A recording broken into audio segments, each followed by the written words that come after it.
Yo, what's going on, you guys? Cafe's Kid here. As you can see, I brought the party favors because, well, we did it. We finally made it through last year.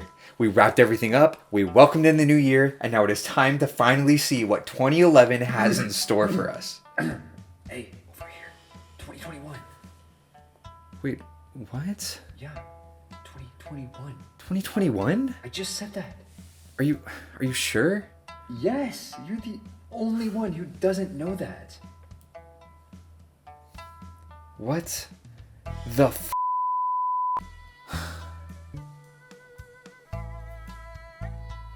I'm ancient. Well, following that devastating news, why don't I distract myself from the fact that I'm turning a quarter of a century old this year by talking about one of my all-time favorite childhood games, Jak and Daxter, The Precursor Legacy. Ugh! Jak and Daxter, The Precursor Legacy. Man, I'm old.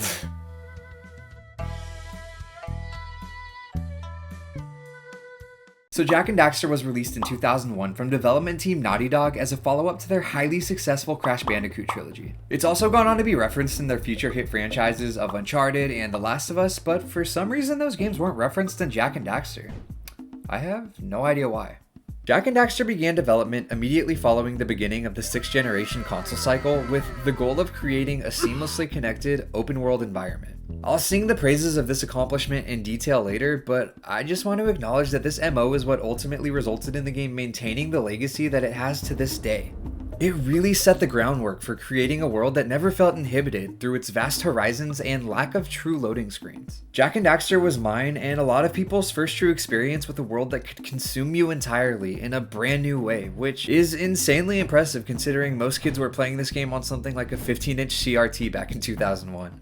The game opens up with a cinematic in which Samos, a green sage who acts loosely as our mentor throughout the experience, ponders on a group of ancient figures known as the Precursors, who pioneered the ancient steampunk technology that we'll be interacting with throughout the adventure, as well as being scholars of a mysterious substance known as Eco that will grant us different powers throughout the game. Samos explains that the Precursors have since vanished, and in turn he suggests that he believes the answers to what happened to them will be uncovered by Jak, our young, mute protagonist. We then transition into seeing Jak and his buddy Daxter traveling to a forbidden area known as Misty Island, which is just a short boat ride away from their hometown of Sandover Village, and a location that Samos specifically warned them not to travel to. It's here that Jak and Daxter witness the congregation of some dark sages instructing their lurker servants. What the hell is that thing?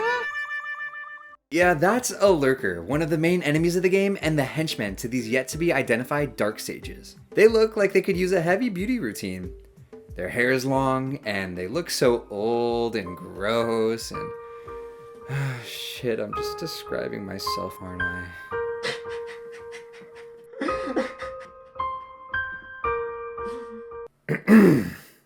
Anyway, so the lurkers are instructed to search for eco and precursor artifacts, with the implication being that they're going to be using their findings to research darker aspects of the eco and precursor technology. While exploring the island, Daxter accidentally falls into a giant vat of a specific flavor of eco known as dark eco. And in the process, he is transformed into an ottsel, which is an in-universe hybrid of an otter and a weasel. Jak then proceeds to take Daxter back to Samos for guidance on what to do about the new small, orange, furry version of his friend. Okay, I just want to pause really quickly and point out that this game is timeless for a multitude of reasons, but this scene right here might be one of the greatest examples of that. So, Samos freaks out on Jak and Daxter for disobeying his orders and traveling to Misty Island, resulting in the headache of now having to figure out how to transform Daxter back to his original form. As a kid, I was on Jak and Daxter's side. Like, why is Samos being such a dick? I would hate to live with this dude. But now, 20 years later, I completely empathize with Samos. I would be so heated if I told some kids, hey, don't play with that fire outside. It's super dangerous and literally nothing good will come out of it. I Uber Eat some Taco Bell, I crack open an ice cold can of Baja Blast, throw on some Clone Wars, and then bang! Hey Cafe, Wiki bet me 10 Jolly Ranchers that I wouldn't touch the fire, and now we need to go to the ER. Shut the hell up, kid. This game catered perfectly to its target demographic of children, as well as their adult selves 20 years into the future. It's perfect. Anyway, so Samos explains to Jak and Daxter that the only person who he knows of that can help Daxter transform back is his old sage buddy Gaul, who lives far to the north. While Samos is explaining this, we see a shot displaying the horizon of the world of Jak and Daxter, and it's clear that there is a vast landscape, just ours for the taking, waiting for us to explore it. We even see a component of a mission from an area that we don't even travel to until the entire next section of the game, which was groundbreaking at the time. It's just so impressive how well this game presented adventure and wonder as far back as 20 years ago. So Samos explains to us that his 3 other colleague sages, all of whom represent different colors and forms of eco, have failed to turn on their teleporters that connect to his for unknown reasons. This results in Jak and Daxter having to travel to Gaul on foot, and in the process, investigate why the 3 other sages have gone MIA. We also learn that the ancient precursor tools and vehicles that we'll need to travel north to find Gaul are fueled by power cells, which ends up being the main collectible throughout the adventure. Samos tells the young protagonists that they aren't prepared for this journey, and he sends them through his teleporter to an island known as Geyser Rock, which acts as the tutorial section of the game.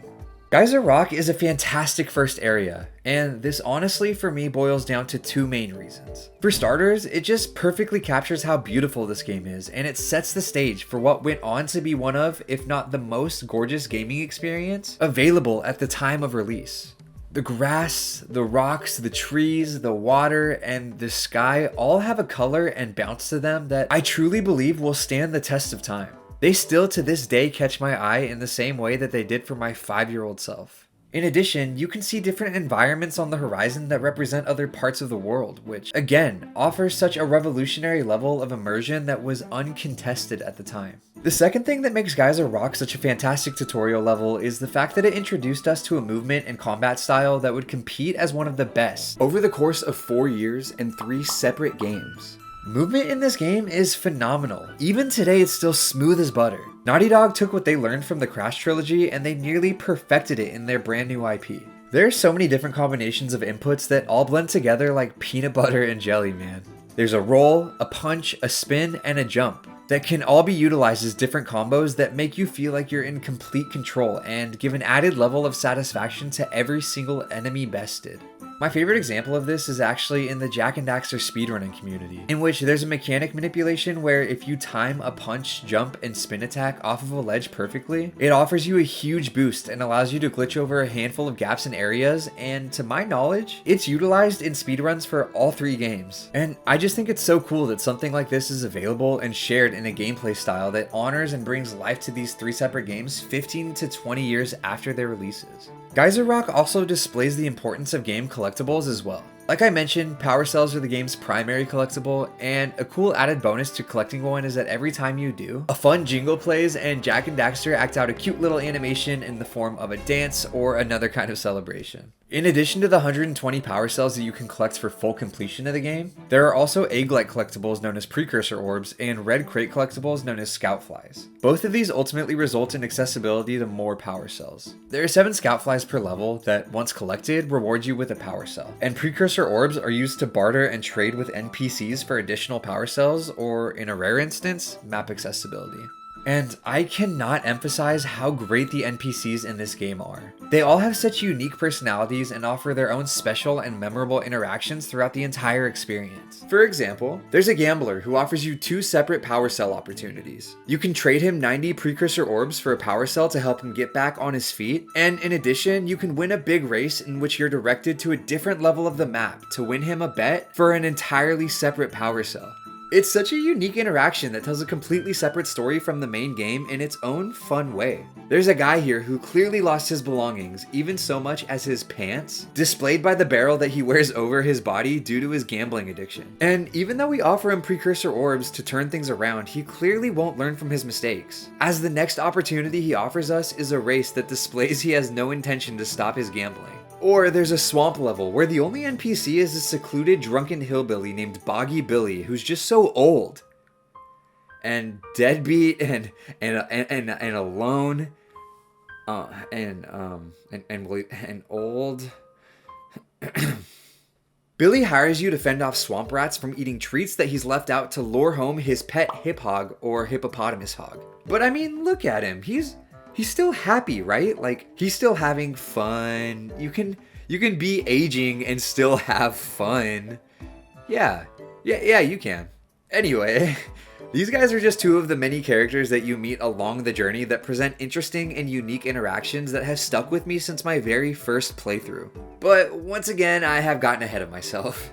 Following Geyser Rock, you return to your home that's composed of 4 separate locales to explore through, while completing missions and objectives and collecting precursor orbs and power cells in order to progress through the game. The first roadblock of the journey north to Gaul is a fire canyon in which your only means of traversing are a zoomer bike created by Samos's daughter Kira, and it needs 20 power cells to be powered up, which can be acquired through those 4 different levels. These levels are Sandover Village, Sentinel Beach, Forbidden Jungle, and Misty Island. Yes, we have to go back to the same Misty Island where Daxter was transformed into an Ottsel. Just like the NPCs, the locations of this game are also breathtakingly unique and beautiful, in such special and unforgettable ways. Misty Island is a depressing graveyard that's essentially been converted into a dark precursor and eco-mining plant for the bad guys.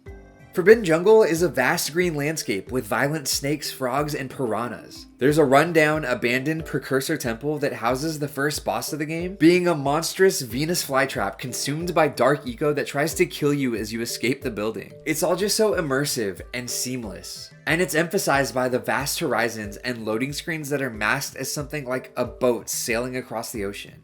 And once you've collected at least 20 power cells from these first 4 levels, you're free to progress through the fire canyon that connects to the next region of the game, Rock Village. Rock Village is the home of the Blue Sage's hut, but on arrival we learn that he's nowhere to be found. Jak and Daxter turn on the Blue Sage's teleporter, allowing Samos and his daughter Kira to be teleported to Rock Village. We learn that there's a new roadblock inhibiting our progression further north to Gaul, as a mega lurker named Claw has been wreaking havoc and raining volcanic boulders all over the village, one of which is blocking our path forward. It can be removed by an invention found left behind by the Blue Sage, but in order to be powered up, it requires 45 power cells, meaning Jak and Daxter now have to get back to work and start collecting. Just like in the first region of the game, there are a handful of new levels for the boys to explore. These levels are Precursor Basin, Lost Precursor City, and Boggy Swamp, home of the aforementioned Boggy Billy, the man who taught me that it's okay to be yourself, no matter your age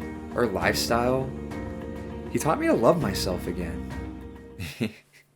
Precursor Basin is a level in which you are exclusively riding the Zoomer bike, and it also hosts that race that the gambler asked you to win for him as well, among other power cell related missions. Boggy Swamp is, well, a swamp in which you fight a lot of enemies with a newly acquired yellow eco power that allows you to shoot auto-locked blasts from your fists and partake in combat from a distance. It also houses the weird balloon blimp looking thing that we saw in the cutscene at the very beginning of the game. Pretty cool, huh?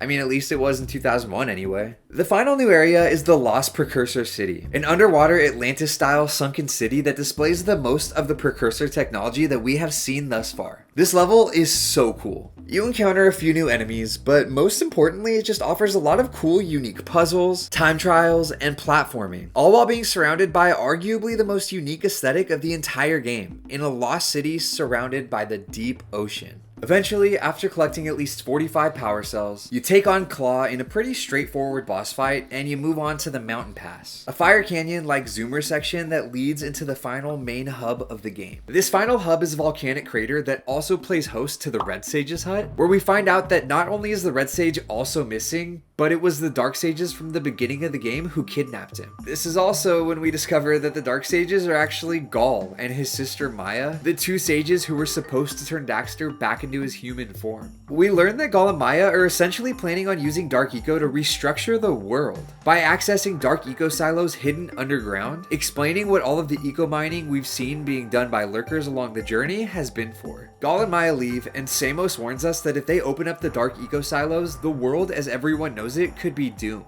So while our journey remains finishing the trek to Gaul and Maya's citadel, our goal transitions from saving Daxter to basically saving the world in a matter of about 2 minutes. Unfortunately, one final lava pass stands between us and the citadel, and we need to collect up to 72 power cells to power the zoomer to a level that can withstand the heat of this new obstacle. This can be achieved by the 2 new levels opened up to us through this hub, Spider Cave and Snowy Mountain.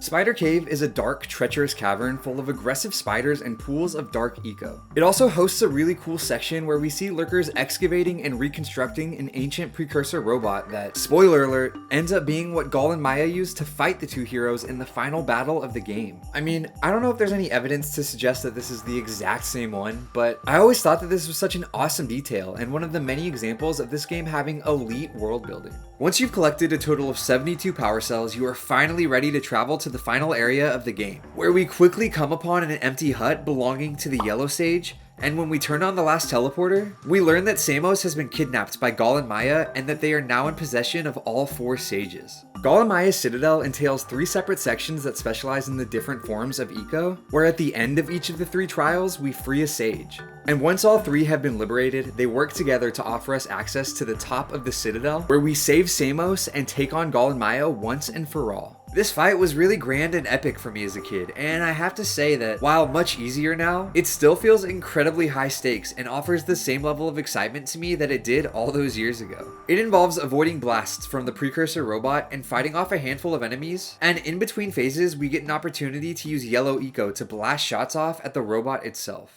Once the final stage is reached, an incredibly rare form of eco known as white eco appears, and the young heroes are faced with a choice. Daxter can take the eco and turn himself back into a human, or Jak can take it and use it to defeat Gall and Maya and save the world. Daxter takes the eco and everyone dies. No, I'm kidding, obviously. Daxter sacrifices his only opportunity to return to normal in order for Jak to defeat the evil brother and sister duo and prevent them from using dark eco to destroy the planet. And well, honestly, I mean, that's it. The game has a short final cutscene of Jak and Daxter celebrating, and the 4 sages plus Kira awaiting them at the top of the citadel. And Samos also makes some ominous comment about Gall and Maya probably being destroyed by the Dark Eco, but they never reappeared in the future games, and the prospect of a Jak 4 is looking pretty grim, so who knows. The final frame is Jak and Kira leaning in for a kiss when Daxter cockblocks them, and then the game just kind of ends. It's super quick and very indicative of its time, but we ended up getting a lot more in the following years, so all is forgiven. There's also a post-credits cutscene if you collected all 100 power cells that shows Jak placing every cell into a giant precursor door, but it just kind of opens and we don't see what's inside, so it isn't really worth fully completing the game for. Don't get me wrong, this game is absolutely worth 100%ing. It's really easy and fun to do. This cutscene just isn't something that I would consider a worthy reward to that endeavor. But again, it ties directly into the sequel, and the sequel is, in my opinion, fantastic. So I'd say that it was all made up for in due time. I'm really glad that I decided to make this episode on Jak and Daxter. It's easily one of my favorite games of all time, and revisiting it really drove home the idea that growing up it's not quite so bad. I mean, I was able to relive the magic that I experienced playing the game for the first time 20 years ago, as well as appreciate new things and enjoy fresh takes on the experience as a whole. But I don't feel like talking about it is quite doing the trick, so why don't I explain it to you through song? This is the video game of my childhood, and it's been there for me every day. At times getting old can be scary and cold, but it's been with me all the way.